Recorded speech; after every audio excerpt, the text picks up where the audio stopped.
आज मैं बात करने वाला हूं हरियाणा के टॉप 5 प्रोजेक्ट्स के बारे में। तो वीडियो को स्टार्ट करने से पहले आप लोग अगर चैनल पर नए आए हो तो चैनल सब्सक्राइब करके जरूर जाना। Make in India. तो पहले हम बात करने वाले हैं आरएलटीएस के बारे में। आरएलटीएस को हम रीजनल रैपिड ट्रांजिट सिस्टम कहते हैं, जिसे हम पहले रैपिड एक्स के नाम से भी जानते थे, लेकिन अब इसका नाम बदलकर नमो भारत रख दिया गया है।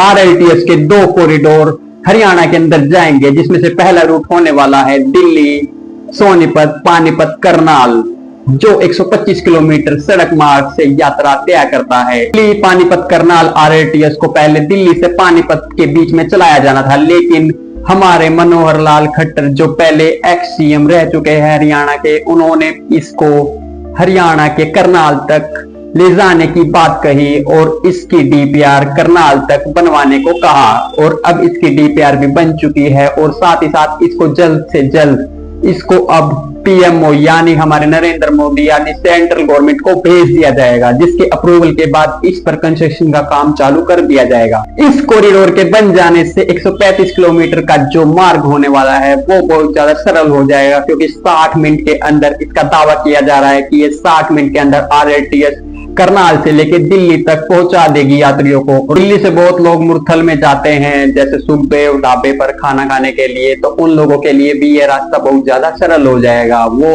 आरएलटीएस में बैठ के दिल्ली से लेके मुरथल तक जा सकेंगे। यह आरएलटीएस रेल 160 किलोमीटर प्रति घंटे की रफ्तार से हुकार भरेगी, लेकिन इसको 120 किलोमीटर प्रति घंटे की रफ्तार से चलाया जाएगा ट्रैक पर, जो 60 मिनट में करनाल से लेके दिल्ली तक पहुंचा देगी। इस कॉरिडोर के बन जाने से यात्रियों का सफर सरल और सुगम हो जाएगा। साथ ही साथ आप लोगों को यह भी बता दूं कि कुंडली जो स्टेशन होने वाला है वो एक इंटरचेंज स्टेशन के रूप में बनाया जाएगा। वो स्टेशन जो होने वाला है उसको आने वाली 2 मेट्रो के साथ और कनेक्ट किया जाएगा फ्यूचर में। जो अभी फिलहाल रेड लाइन के जो एक्सटेंशन है यानी रिठाला से उसका जो एक्सटेंशन हो रहा है कुंडली के नाथोपुर तक, वहां पे उसका एक इंटरचेंज स्टेशन बनाया जाएगा, यानी आरएलटीएस और मेट्रो को दोनों को साथ इंटरचेंज स्टेशन के रूप में प्रदान किया जाएगा यात्रियों के लिए। तो अब हम बात करते हैं अपनी आरएलटीएस दूसरी परियोजना के बारे में, जो होने वाली है आप लोगों की दिल्ली से लेकर रोहतक तक, जिसे आरएलटीएस के फेज 2 में बनाया जाएगा। और जो सोनीपत पानीपत करनाल तक जो आरएलटीएस जारी है उसे फेज 1 के अंदर बनाया जाएगा। आरएलटीएस के कुल 8 कॉरिडोर शामिल होने वाले हैं, जिसमें से फेज 1 के अंदर 3 कॉरिडोर बनाए जाएंगे और बचे हुए 5 कॉरिडोर फेज 2 के अंदर बनाए जाएंगे। दूसरा जो आप लोगों का कॉरिडोर होने वाला है हरियाणा के अंदर आएगा, वो होने वाला है दिल्ली बहादुरगढ़ रोहतक, जिसकी कुल लंबाई आप लोगों की 65 किलोमीटर होने वाली है। जितना वेट लोग दिल्ली सोनीपत पानीपत करनाल आरएलटीएस का कर रहे हैं, उतना ही बेसब्री से इंतजार लोग दिल्ली बहादुरगढ़ और रोहतक तक कर रहे हैं। वहां के लोग भी रोहतक के आरएलटीएस और मेट्रो जैसी परियोजनाओं से अभी वंचित हैं। हरियाणा के अंदर इन 2 आरएलटीएस परियोजनाओं के आ जाने से आप लोग देख सकते हो कि कितना ज्यादा लोगों को फायदा होने वाला है, क्योंकि बहुत लोग हरियाणा से दिल्ली के अंदर जाते हैं और जॉब्स के लिए, स्कूल की पढ़ाई करने के लिए लोग यहाँ से जाते हैं दिल्ली के अंदर। इन आरएलटीएस परियोजनाओं के बन जाने से लोग सड़क पर आने जाने के जो दबाव है उस पर भी कम होगा और जो प्रदूषण होता है उस पर भी रोक लगेगी। तो अब मैं बात करना चाहूंगा हरियाणा के अंदर दूसरा प्रोजेक्ट जो आने वाला है उसके बारे में। तो हरियाणा के अंदर जो दूसरा प्रोजेक्ट आने वाला है उसके अंदर है 3 मेट्रो कॉरिडोर। जो 3 मेट्रो कॉरिडोर है वो है दिल्ली मेट्रो का एक्सटेंशन। जो 3 एक्सटेंशन होने वाला है दिल्ली मेट्रो की लाइंस का, वो है कुछ इस प्रकार। पहला एक्सटेंशन होने वाला है, आप लोगों को पता भी होगा कि आपने सुना भी होगा, अगर आपने मेरे चैनल को सब्सक्राइब नहीं करा तो आप सब्सक्राइब कर लो पहले, फिर आप लोगों को बताता हूं। तो आप लोगों को बताता हूं कि जो पहला एक्सटेंशन होने वाला है वो है रेड लाइन का। रेड लाइन का एक्सटेंशन किया जा रहा है रिठाला से लेकर नाथुपुर तक का। दूसरा जो एक्सटेंशन किया जा रहा है जो दिल्ली मेट्रो की लाइन का होने वाला है वो है येलो लाइन। येलो लाइन जो समयपुर बादली से लेके अभी गुड़गांव के मिलेनियम सिटी सेंटर तक जाती है। समयपुर बादली से लेके नाथुपुर तक तो होते हुए और इसके आगे सोनीपत तक इसको लेके आया जाएगा। डीपीआर के लिए इसको बनाने के लिए भी कहा गया है। ये इसकी अभी रिपोर्ट है, इसके आगे जैसी रिपोर्ट बन के आती है मैं आप लोगों को वो भी शेयर करूंगा। तीसरा जो हमारा कॉरिडोर होने वाला है वो है हमारा ग्रीन लाइन का एक्सटेंशन, जो अभी बहादुरगढ़ से इंद्रलोक के बीच में चल रही है। उसका एक्सटेंशन किया जाएगा डीएमआरसी फेज 5 के अंदर।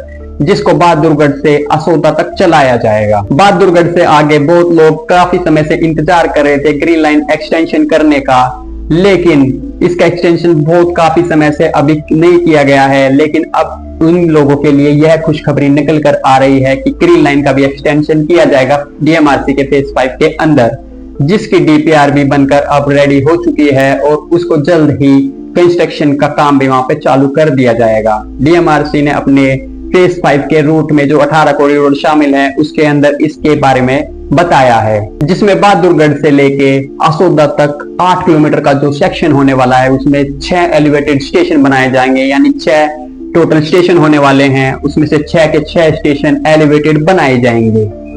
यह अभी ग्रीन लाइन का एक्सटेंशन का अभी रिपोर्ट है, उसकी डीपीआर बन चुकी है और उसको सबमिट भी कर दिया जा चुका है और जल्द ही इस पर अप्रूवल मिलते ही इस पर काम भी चालू हो जाएगा। इन तीनों मेट्रो कॉरिडोर के बन जाने से हरियाणा के लोग दिल्ली में आसानी से आ जा सकेंगे। कनेक्टिविटी बहुत अच्छी हो जाएगी क्योंकि आरआरटीएस और दिल्ली मेट्रो के आ जाने से, इन कॉरिडोर के बन जाने से कनेक्टिविटी बहुत ज्यादा अच्छी हो जाएगी। लोग आ जा सकेंगे आसानी से कम समय के अंदर बिना किसी दिक्कत के। हरियाणा के अंदर आने वाला तीसरा प्रोजेक्ट होने वाला है। ये सबसे महत्वपूर्ण प्रोजेक्ट होने वाला है हरियाणा वालों के लिए, क्योंकि यह प्रोजेक्ट हाइड्रोजन ट्रेन के बारे में है।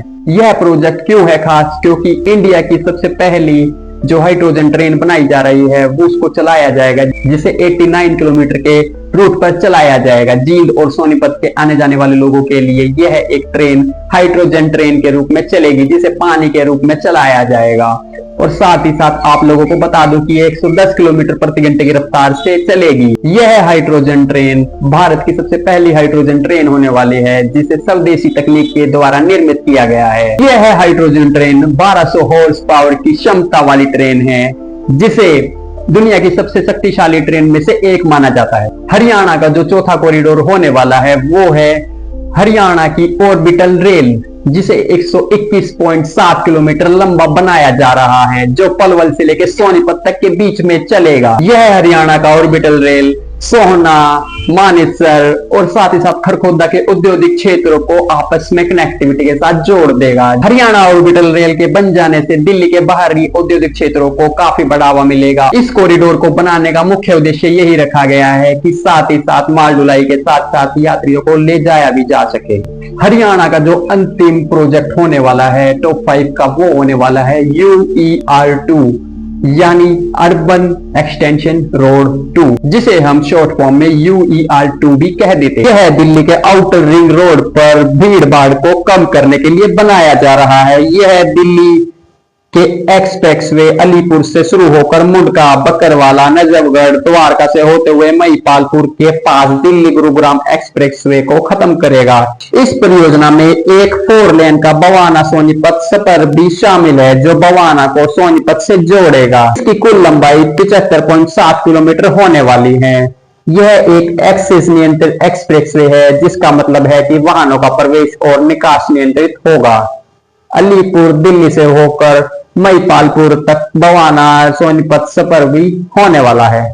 अब मैं बात करूं हरियाणा की कनेक्टिविटी के बारे में, तो जो ये 5 टॉप 5 प्रोजेक्ट होने वाले हैं उसके बारे में, तो इससे कनेक्टिविटी कितनी ज्यादा अच्छी हो जाएगी दिल्ली के साथ में। दिल्ली के साथ साथ बाहरी जो दिल्ली के बाहरी क्षेत्र हैं उनके साथ में कनेक्टिविटी कितनी ज्यादा अच्छी हो जाएगी, क्योंकि लोगों का आना जाना कितना ज्यादा सुगम और सरल बन जाएगा। इसके साथ ही साथ आप लोग देख सकते हो जो आरआरटीएस बन रही है दिल्ली सोनीपत पानीपत करनाल, जो इसका काम अब अगले साल यानी अगस्त तक इसका काम स्टार्ट होने की उम्मीद लगाई जा रही है, जिसकी डीपीआर को जल्द ही अप्रूवल मिलके इसका काम स्टार्ट जल्दी कर दिया जाएगा। और मैं खुद पर्सनली चाहता हूं कि जल्दी से जल्दी फेज 2 का काम भी जल्द से जल्द स्टार्ट हो और जो बाकी जो प्रोजेक्ट्स हैं जैसे आरआरटीएस के 5 बचे हुए कॉरिडोर्स उन पर भी जल्दी से जल्दी काम स्टार्ट हो।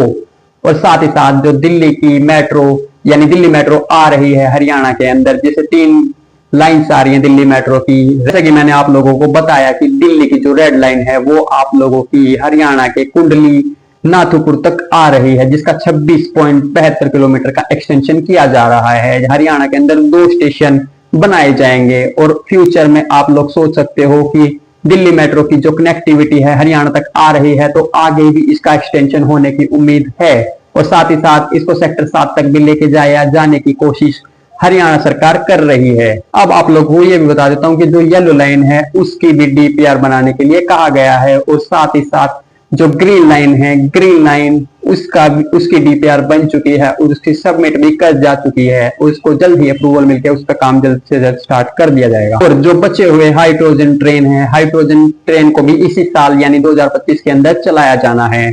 और साथ ही साथ जो हमारी ऑर्बिटल रेल है उस पर भी काम स्टार्ट हो चुका है, उसको भी जल्द से जल्द कंप्लीट करके जो माल ढुलाई का काम है उसके ऊपर चलाया जाएगा और यात्री भी आ जा सकेंगे उस ट्रेन के अंदर बैठकर।